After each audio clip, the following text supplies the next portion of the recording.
You just heard me explain why I came. If getting a good understanding of what is happening on the ground is politically motivated, then I think my political motivations and his must be very different. If central ministers do not keep themselves properly informed of the progress of central schemes and central projects, then I think they are not doing their work. So maybe we are, I agree, maybe I'm very active, maybe we are sincere, maybe we work as a team, maybe, this is not a habit of everybody in this country. But I can tell you, where Modi government is concerned, just leave it there.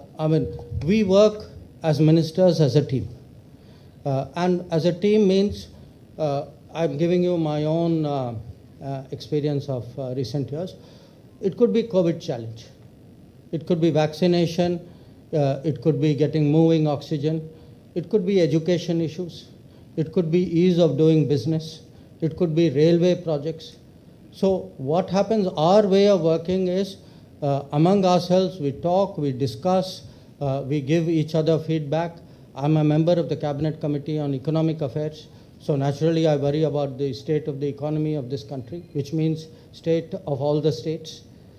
So I would say anybody who puts development above politics, they will understand what I'm doing. Those who don't, perhaps will not. But he pointed out that, your visit to Kerala is regarding the 2024. I give you the answer I gave you day before yesterday. At that time, you remember, I said that matter is being looked into by the courts, by the investigative agencies. It is a sensitive matter. It involves a foreign consulate. So, as a foreign minister, I am very, very careful, very responsible about what I say. So, at this time, we will let the processes work. And as I said last time, the truth will come out. I have every confidence in that. So beyond that, as foreign minister, it is not right for me to make any public comment. It's been 2 years. You have just heard me. On this matter, this is being looked at by the judiciary, it is being looked at by the investigative agencies. We all know the facts. So, we will act when it is time for us to act. But at this time, when processes are still underway, it is not right for me to comment. You can ask me this question many ways in many different times. I will not say anything different from what I am saying to you. To talk about what I have done during this visit, I would be very happy if you can also focus your attention. No, sorry.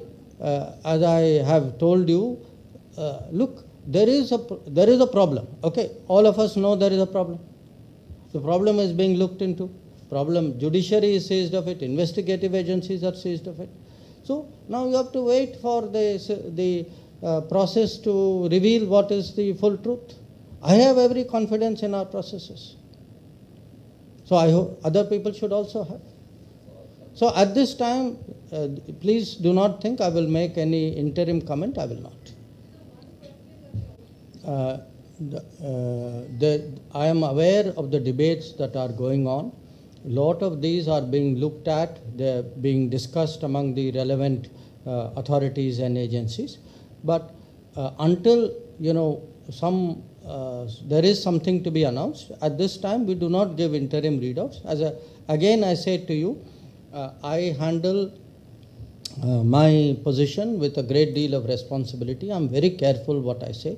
I am careful when I say what. So on this issue, I think you have got as much out of me as you can expect. So I would respectfully urge you to bring up another subject. I am very confident that on this matter the truth will come out, that the competent authorities and institutions will do their job well. I have faith in them. I urge you also to have faith in them. You expect a certificate? So he is doing politics. And look, so, if you are going to ask me something about somebody, please ask me a question which I can give a proper, reply. I mean, this is hardly a court on which I should be commenting. Well, the situation in Sri Lanka is very sensitive. It's very complicated. Even as we speak, many developments are taking place. What I can tell you is that our commitment, our support is for the Sri Lankan people because they are our neighbors, they are our friendly people. We want to help them to go through a very difficult phase in their lives. And because of this feeling of friendship, we have been extremely supportive of them in the last few months. Now, what are the political developments and what happens? Unless there is something which is, I see a lot of press reports, I see many things on social media, but you also know sometimes reports come and few hours or sometimes even few minutes later, same reports are denied. So we cannot keep commenting on everything which appears in social media and in media. If there are any developments, which relate to India, natural. In fact, if somebody says something also which is inaccurate, we clarify it. You would see, for example, the High Commission in Colombo had issued a clarification both yesterday and day before, so that people have an accurate picture. So our focus right now is on the Sri Lankan economic situation. How can we help them? We are not involved in the other matters. So that is what is the situation. I have told you that our focus is on the economic aspects of the issue, and we are not concerned with the other matters. 1962 or Chinese incursions which are in Rahul Gandhi's mind.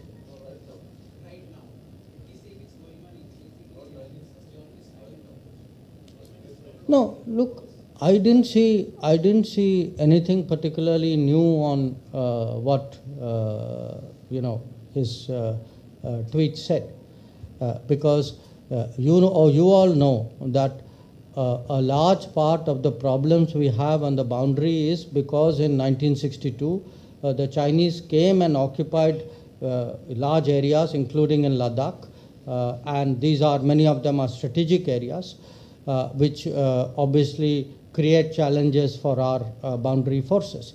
As to what has happened in the last 2 years, we have been very clear and very effective in ensuring that no attempt to change the status quo unilaterally on the line of actual control will be countenanced by us. At the moment, there are discussions which are going on between our side and the Chinese side. These are discussions which involve military commanders but also diplomats. So there is somebody from the foreign ministry also out there.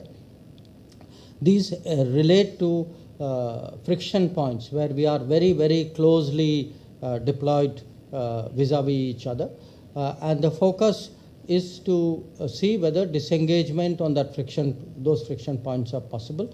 In the last year, there has been very substantial disengagement. There are still some issues where both sides are very closely deployed. Those are ongoing discussions. I had myself raised that issue with the Chinese foreign minister a few days ago when I met him at Bali. So I think we have been very clear and very open about it. So I really don't know what the confusion is about. Sir, what about the maritime security? Look, I want to put this in the context of a larger approach of the Modi government.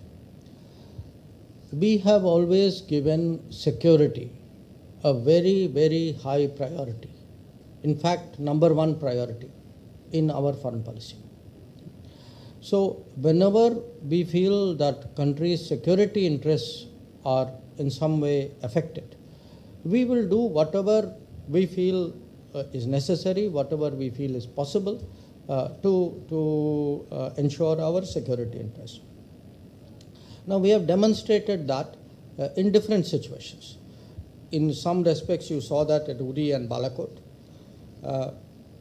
You also saw that even on the line of actual control with China, where even in the middle of COVID in 2020, we actually sent up an enormous number of troops so as to defend effectively the line of actual control. So and also we have and this relates to foreign policy, we have very strong relationships with different partners so that our access to technology, our access to equipment, our access to materials is the maximum possible. Now, when it comes to maritime challenge that you are referring to, we do recognize there is much more maritime activity in the oceans, in the seas which are south of us. We track it, we do whatever we feel is the countermeasures that we need to do. A lot of it naturally is done by us nationally, but we also work with partners and friends to ensure that global commons is secured, that there is the safety and security of maritime commerce is ensured. So it is both a national response as well as we do a lot of international cooperation in that. But I can assure you that in fact the maritime area gets a lot of attention, and in fact for the first time after 2015 you actually have an integrated maritime strategy which we call Sagar, so that all aspects of maritime strategy are coordinated, and we have actually a position called National Maritime Security Coordinator, which I must tell you a naval officer from Kerala currently occupies, Admiral Ashok Kumar. To that, I must confess I did not follow it in detail. But in any case, I mean, it is not a matter which I would have a comment. I mean, if he said that and, that is the report, I mean, what can I say? So look, again, I put it to you this way. This is something where the agencies who are looking into it, the processes which are examining it, they will take whatever is the call. It is not, this is not a political matter. It is not a foreign policy matter. It is a matter of whether people have observed laws and rules and regulations and have done the right thing or not. It's a law and order matter. So what about opposition wants CBI to? I heard you. So Do you think the CBI? I have nothing more to say than what I have told you. So sorry, you had a question.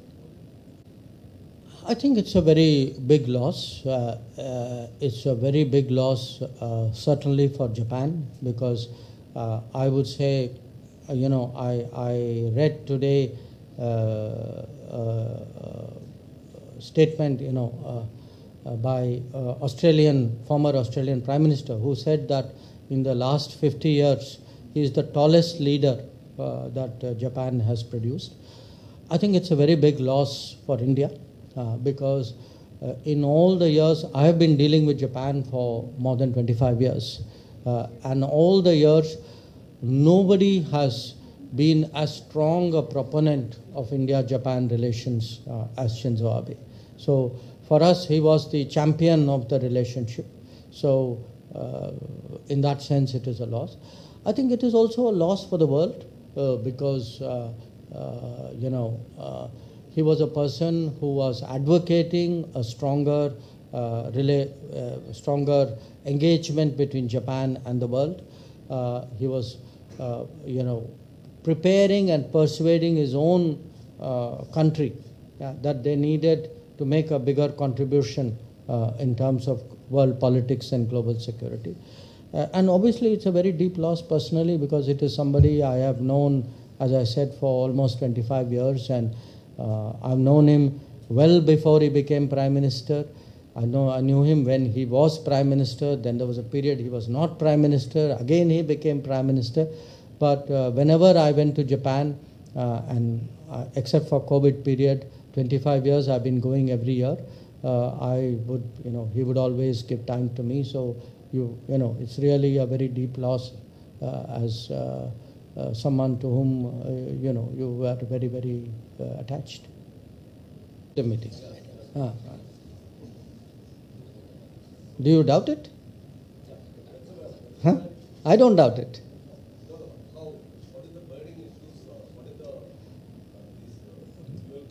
No, look, we have the blessings of the people. See, when people say that, it is an expectation that is based on our belief that one, we will work hard, two, we will deliver on the ground, three, we will make a difference to the lives of the people, and therefore people will have faith in us and give us blessings. Now, we have every intention of working very hard for the next 40 years, for making sure there is delivery, to confident that the nation under the vision and leadership of Prime Minister Narendra Modi will rise to higher levels, and therefore we are very confident that the people of India will continue to support and bless us. So that is the reason how they made that statement, and I think it's a completely reasonable statement. Sir, one question regarding. Let me give you the right examples. What is the image of India? Image of India is a country which, even while it was doing its own COVID challenges, was willing to give vaccines and medicines and share it with many countries, many of whom were very small, who did not have the access, who did not have the resources to get vaccines, and but for us, they would not have been vaccinated. So the image of India is a sharing and generous country and society, which along with its own interests also looks after the interests of the world. So this is one image of India. What is the second image of India? Image of India is that many Indians travel abroad, often like we saw during COVID, 80 lakhs of them were stuck in different parts of the world, and we were able to make a huge effort and bring many of them back, and where we did not bring back many people, like say in the Gulf, because in the Gulf our effort was actually to encourage our people to stay there, to keep their jobs. I and Muralidharanji, on Prime Minister's instructions, even during COVID, were regularly going to the Gulf.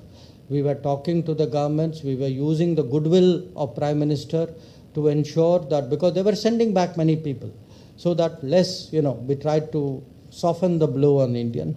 So it is an image of a country that is today big enough, capable enough to take care of its own people.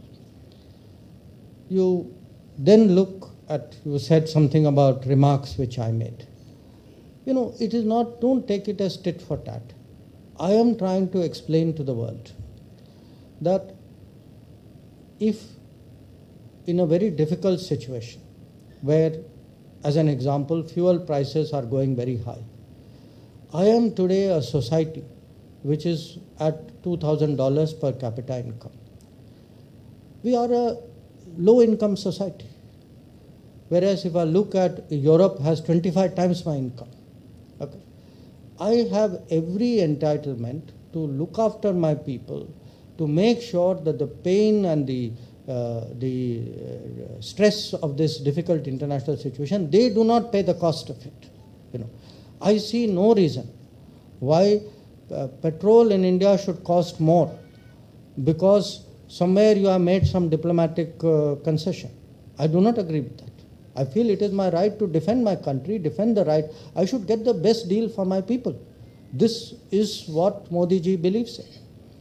So, in a sense, I would say today people's image, I don't think people still think of us as a compassionate, generous country.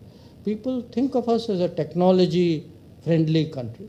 People think of us actually as, good people who work around the world, who generally, keep discipline, who adjust to other societies. And look, from time to time, our political debates will lead to propaganda abroad. Sometimes our own people will do propaganda abroad. But I think the world will make out. As I said, in some other matter, truth will come out. In this matter also, people know the truth. So for all the propaganda which was done, actually look at the situation today in the Gulf. So, somewhere I think we need, not to be distracted. See, politics will be politics. Debates will be debates, propaganda will be propaganda. But there is a reality out there. The reality is based on facts. Reality is based actually on our policies. And I would say to you that, our standing in the world is very high. Our standing is very high, I'm not saying because our foreign policy is good. Our standing is very high because people are seeing on the ground that 8 years of Modi has actually delivered a phenomenal amount on the ground. When I tell them, what has happened, for example, how we actually give rations to 800 million people, how we put money in the bank's account of 400 million people. When I give them numbers of, Ujjwala, beneficiaries of Ujjwala are the size of the population of Germany. If I give them some other scheme, if I take Pradhan Mantri Awas Yojana, or I take Saubhagya, electricity connection, every one of our schemes, look at even banking, Jan Dhan Yojana, you are talking 100 million, 200 million, 300 million. Rest of the world is looking at this and marveling. And I think we need to appreciate the changes and how the rest of the world today is looking at it with great respect. And part of the reason, as I said, I came here is I want to see on the ground actually what is happening. The next time I go abroad somewhere, actually I will be talking about Kerala. I will say I went to a place and I saw Jal Jeevan Mission working. I went to places where I saw multiple beneficiaries of schemes. That somebody said, yes, Kisan Samman Nidhi I get. Somebody said, Garib Kalyan Anna Yojana I get. Somebody said, Ujjwala I get. These are changing people's lives. And only when you have experienced it, you can go abroad, you can talk credibly about it. And I think today that sense of a changing India, see that poverty image of India is going now. This is India which is progressing. So I would suggest to you, actually our image has become better. I think based on, a lot of, based on the pickup of our own debates, there was a little bit of ferment in the world. But I think once we clarified as a political party and as a government that, these were not our issues. Because see, the Gulf countries, you must understand one thing. Gulf countries actually have the best of relationship with Modi government of a kind which they've never had with any other Indian government before. When you take any Gulf country, and you count, just very simple thing, count how many times Prime Minister went, how many times Foreign Minister went, how many times Minister of State went. The amount of attention you give, the quality of relationship, there is a world of a difference today between how we are perceived in the Gulf and how we were perceived earlier. So the Gulf countries actually have faith in the government. They know us. So they know what is our real policy. So I think, once the clarifications were issued, I think most of them saw the truth for what it is. And I don't think that they will be taken in by any propaganda, however strong that propaganda may be. Sir, today you visited Nemam railway station. I went to Nemam railway station because I heard about that there was an ongoing debate. It is always useful. We happened to be also going past that area. So we stopped by and saw it. When I go back to Delhi, this is something which my colleague Ashwini Vaishnavji is dealing with. So the people at the railway station actually said that there were some reports and inputs which were being looked at, examined by the Central Railway Ministry. Yeah, so I was really more, I would say, interested in informing myself than actually having any particular insight on what the plans are. For the opportunity. So